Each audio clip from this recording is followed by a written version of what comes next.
SIR मतलब special intensive revision.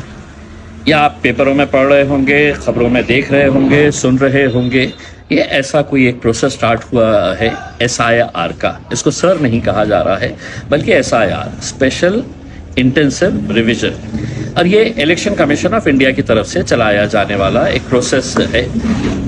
हर कुछ सालों के बाद इलेक्शन कमीशन क्या करता है कि उनकी जो इलेक्टोरल लिस्ट होती है उसको रिवाइज करता है। वो देखता है कि कितने नाम डुप्लीकेट है, नाम है नहीं है, नाम सही है नहीं है, उसमें फोटो बराबर है नहीं है।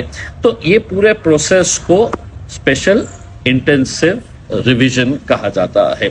इंटेंसिव का मतलब ये होता है कि बिल्कुल डिटेल में जाकर, अंदर जाकर पूरा रिवाइज करना।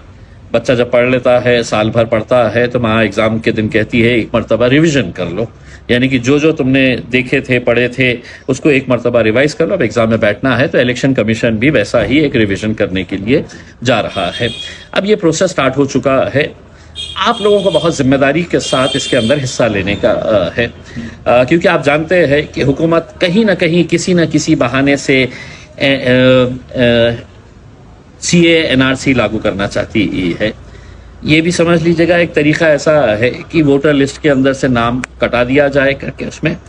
तो अब आपको करना क्या है, हर लेवल के ऊपर, चाहे वो ग्रामीण एरिया हो, शहर हो, उसमें वहाँ पे कलेक्टर ऑफिस के जरिए BLOs अपॉइंट किए गए हैं। जैसे इलेक्शन कार्ड बनाने के लिए लोग घर घर जाते हैं, BLOs जाते हैं, लोगों से पूछते हैं 18 साल के ज़्यादा हो गए हैं, आपका कार्ड बना है नहीं बना है, फिर वो कार्ड बनाने की जिम्मेदारी BLOs की होती है।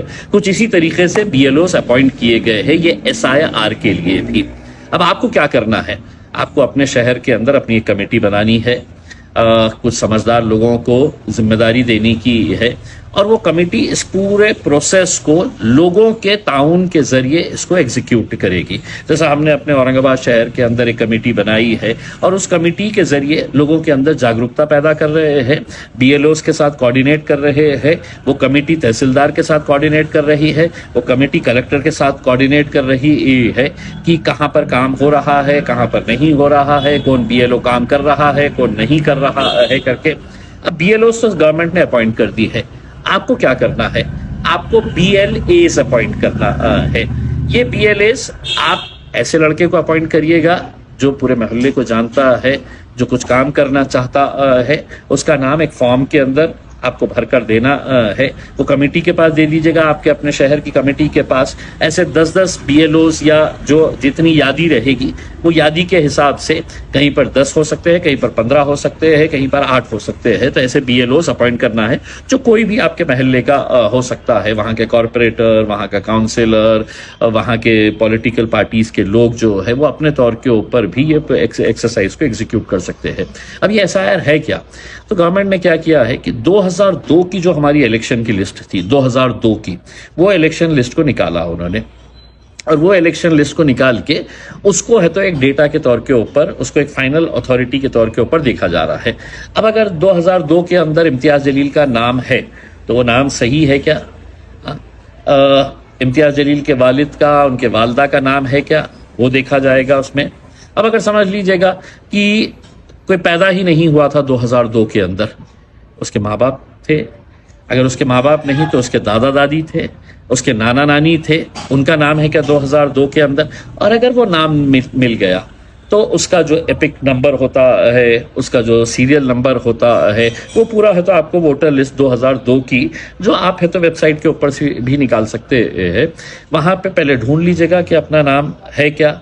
अगर आपका नाम है तो बहुत अच्छी बात है, आपका नहीं है, आपके वालिद साहब का है, आपके अम्मी का है, आपके नाना का है, आपके दादा का है, दादी का है, नानी का है, तो ये नाम अगर मिल गया तो फिर नीचे है तो बाकी के नाम ऐड किए जा सकते हैं।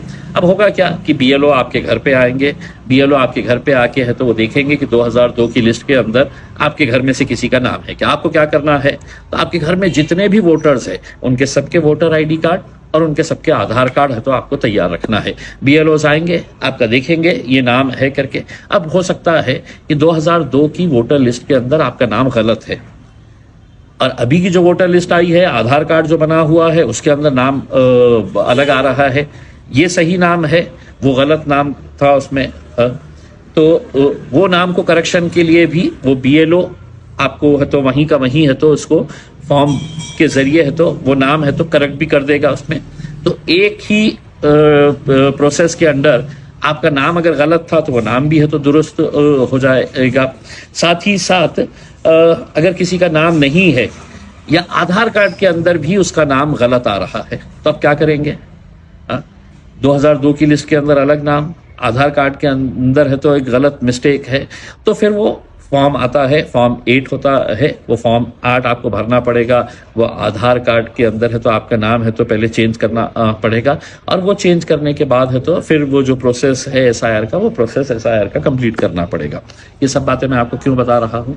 वो इसलिए बता रहा हूँ कि ये एक्सरसाइज बहुत ज़रूरी है, वरना हो सकता है ये कि BLO आएगा और BLO आके कहेगा कि आपका तो कुछ है ही नहीं, आपका नाम काट दिया है, और दोबारा जब वो कार्ड बनाने की बात आएगी तो बहुत लंबा प्रोसेस आपको करना पड़ेगा। अब तो ये आपके घर पे आ रहे हैं, जैसा हमने औरंगाबाद के अंदर हर जगह के ऊपर अब हम कैंप्स लगा रहे हैं, हमने यहाँ पर मस्जिदों के अंदर ऐलान करवाए हैं कि जुमे की नमाज के बाद या तरावी के बाद उलमाए कराम जो है वो लोगों के अंदर ये जागरूकता पैदा करे कि ये SIR का प्रोसेस कंप्लीट करवाना कितना ज़रूरी है करके।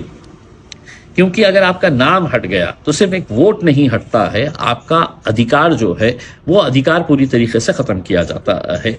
और हुकूमत जो है हमको वहीं पर ले जाना चाह रही है। हुकूमत जो है वो किसी न किसी तरीके से ये कोशिश कर रही है कि किसी तरीके से इनका नाम कट जाए, इनका नाम कट जाए, ताकि आने वाले वक्त के अंदर उन्हें आसानी हो सके है।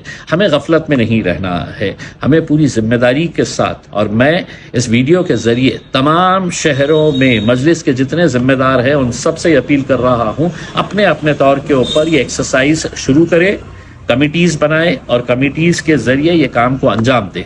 अब ये बहुत बड़ी एक्सरसाइज है और वक्त कितना दिया गया है? 31 मार्च 2026, यानी कि मुश्किल से आपके पास 1 महीना है। ये 1 महीने के अंदर आपका वो मैपिंग करने का है। जो BLO आएगा आपके पास, और BLO आके 2002 की लिस्ट के हिसाब से आपको मैपिंग कर देगा, आपका आधार कार्ड के साथ उसको मैच कर देगा। तो ये सिर्फ आपके पास 1 महीना है। 1 महीने के बाद फिर उसका सेकेंड फेज स्टार्ट होगा उसमें। लेकिन अगर आप 1 महीने के अंदर अगर अपनी मैपिंग नहीं कराए तो आप सेकेंड फेज के अंदर जा ही नहीं सकते हैं। फिर आपको इंतज़ार करना पड़ेगा कि गवर्नमेंट कब करेगी, कैसे करेगी करके उसमें। तो ये सब चीज़ें बहुत जिम्मेदारी के साथ आप सभी लोगों को करना है। यही अपील करने के लिए मैं आया हूँ कि SIR को आप सभी लोग संजीदगी से ले। जो जिम्मेदार है शहरों के, गाँव के अंदर, वो भी अपनी जिम्मेदारी को समझते हुए लोगों के अंदर जागरूकता पैदा करे।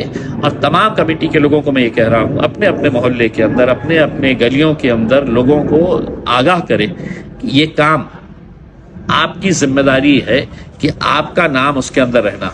वरना हो सकता है कि आने वाले वक्त के अंदर सारा खेल जो रहेगा वो कागजात का रहेगा, डॉक्यूमेंट्स का रहेगा। और हुकूमत तो बार बार ये कह रही है तुम्हारा जन्म दाखिला है, बताओ, नहीं है तो कोई कहता है कि तुम बांग्लादेशी है, कोई कहता है कि तुम पाकिस्तान से आए हुए है करके। वैसी नौबत ना हो, इसलिए अभी से ही अगर हम जागरूक हो जाए, अभी से ही हम अपना थोड़ा वक्त निकाल कर इसके अंदर इस काम को अंजाम दें, तो यकीनन आने वाला वक्त हमारे लिए और आपके लिए, सबके लिए बहुत आसानी का रहेगा। बहुत बहुत शुक्रिया।